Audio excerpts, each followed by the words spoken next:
Make a turn. Hi, vlog. Please subscribe.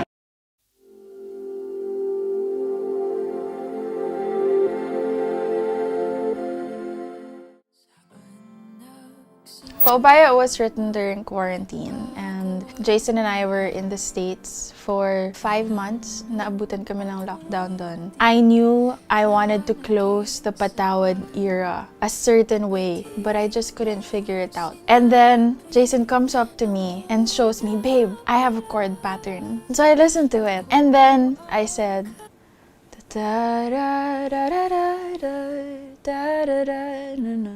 Da da da da da da da da da. Jason started tearing up, and then he said, "Okay, be right back." Goes up hours later, gives me a poem, and then we made a story, and that's how Paubaya happened. A month later, umuwi na kami ng Manila, and we chose around 10 to 15 fans, and we told them we have a new song, and it's the closer of the whole album, but we have no title for it yet. So it was actually one of the fans that named Paubaya, and that's how Paubaya came to be. So Jason had this idea of having a wedding scene, of having vows be said and not kept. And then I stepped in and said, but what if instead of saying wedding vows, they say their parting vows? So that was the initial idea. And then that's when we called Direct Nick and Direct Dan. During the conceptualization, Moira and Jason already have this concept about the entirety of the video. From just typical sad scenes to just making them all happy scenes. Because at the end of the day, what actually hurts us in our memories are the good times, the could-have-beens, the what-ifs.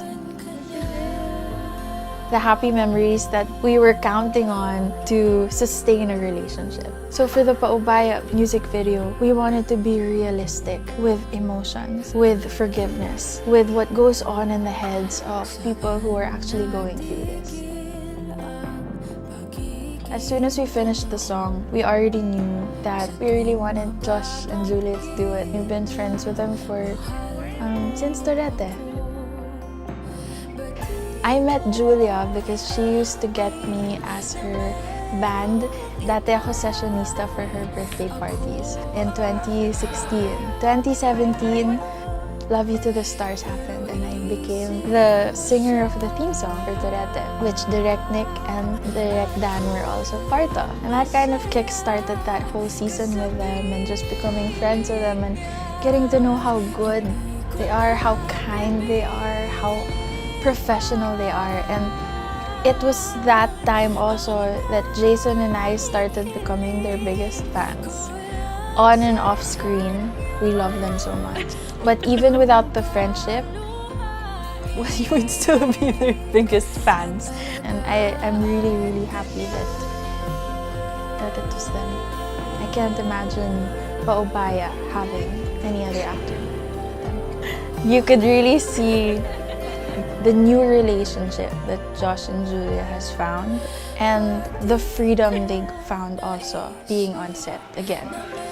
And also us just watching them, seeing our story come to life. We really learned so much. Si Joshua and Julia, it was actually my first time working with them. Sobrang dali nilang ka-work. Alam mo yung professionalism nila is there. Once you hit the action button or the record button, yung magic. Joshua and Julia has this undeniable chemistry. Alam mong maglalast forever. Once they look into each other's eyes, there's something different about them. There is something na titingin pa lang sila sa isa't isa, may sumasabog ng feelings. Kumbaga, wala pang salita, wala pang kahit ano, may feelings na.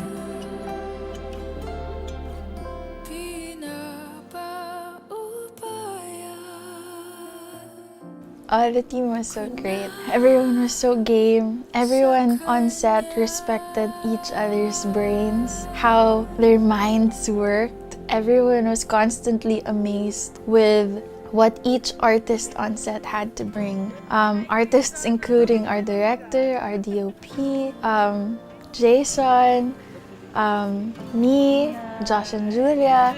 Everyone had something to bring to the table. Everyone had something to contribute to the story. And it was so light.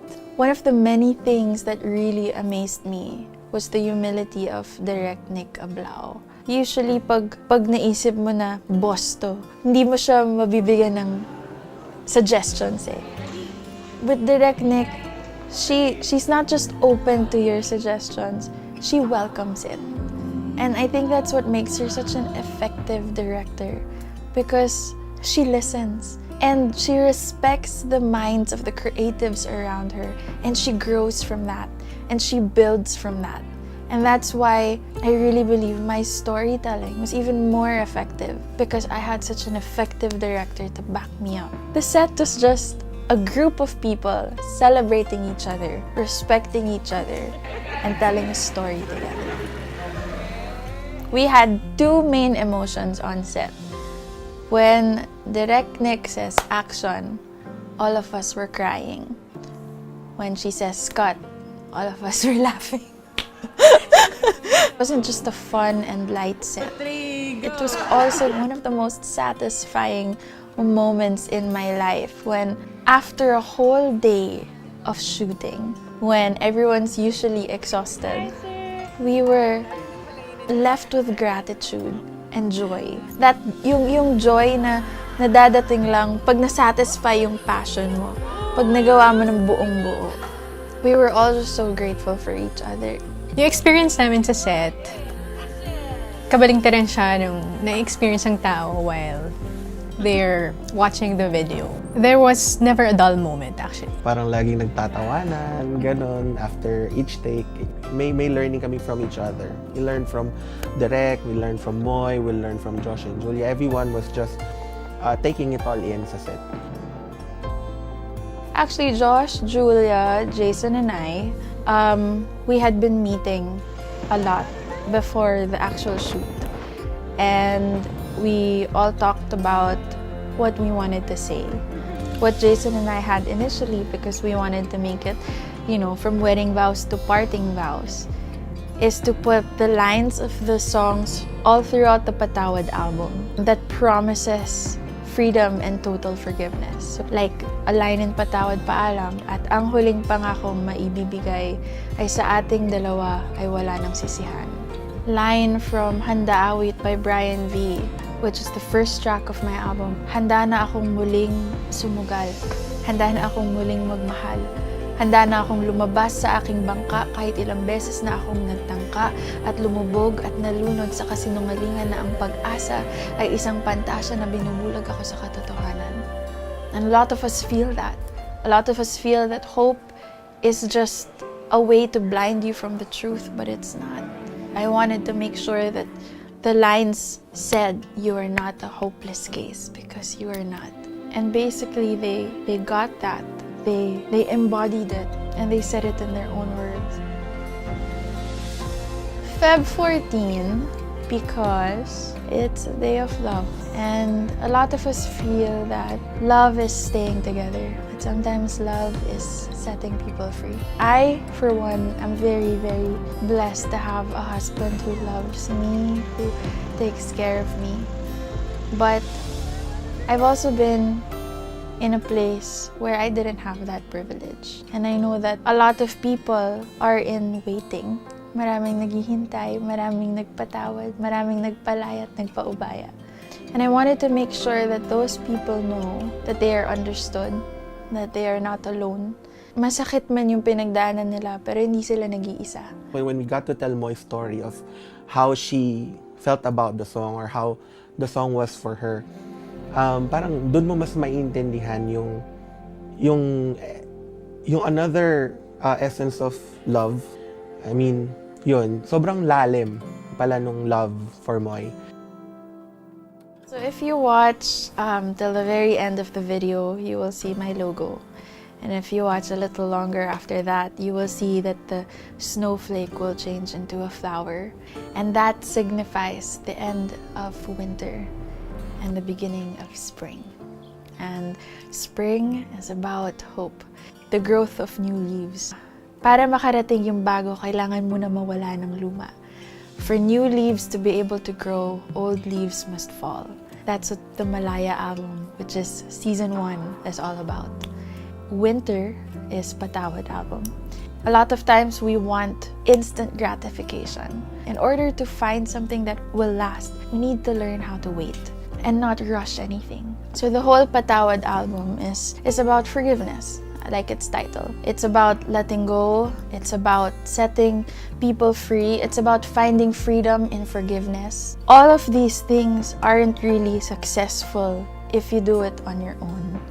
That's why you have to leave it to God and surrender it to God, because only He can make the broken things beautiful again. Isn't it such a great thing that what used to bring you pain, when you share it to other people, it now brings them freedom? What used to hurt you, what used to take away your hope, is now bringing hope to people. Karamihan sa atin, kapag hindi nagkatuluyan yung dalawang tao, iniisip natin, that is the definition of a failed relationship. But we often forget that people enter into dating to see whether or not this is the person they want to spend the rest of their lives with. Just because two people didn't end up together doesn't mean it was a failed relationship. We can also choose to see it in a way that, wow, I got the privilege of knowing and loving and learning from this person, even if it was just for a short time. We can choose gratitude over bitterness. We can choose joy over pain. We can choose freedom over guilt. And we can choose love.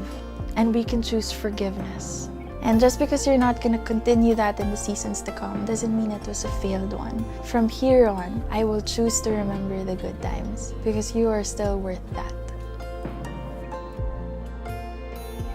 It was so freeing for all of us. And I'm so grateful that I got to work with Direct Nick and Kuya Dan and Josh and Julia. Jason and I are so grateful. My band was also there. And the team behind the scenes. We couldn't have done it without them. So on behalf of my entire team, maraming salamat po sa inyong lahat for making Paubaya the breakthrough that it is. Maraming salamat sa pagtanggap sa mensaheng pagpapatawad, pagpapalaya, at pagpapaubaya. Thanks, guys! Thank you so much! Amazing job! Amazing! Great job, Nick! Great job! Yeah.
Hi.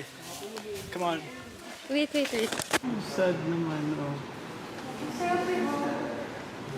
Parang to.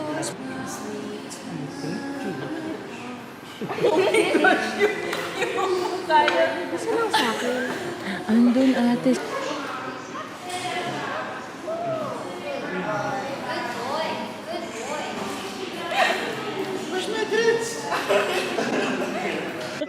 Wow! Ang layo ng buwelo. Hi! Ngayon nakikita niyo naman. Set tayo ngayon ng Moira's music video, ang Paubaya. And ginagawa ko itong music video na ito kasama si Julia. And please like and subscribe and hit the notification bell button down below. And See you for the don't next forget to comment. Yes! Wow, galing!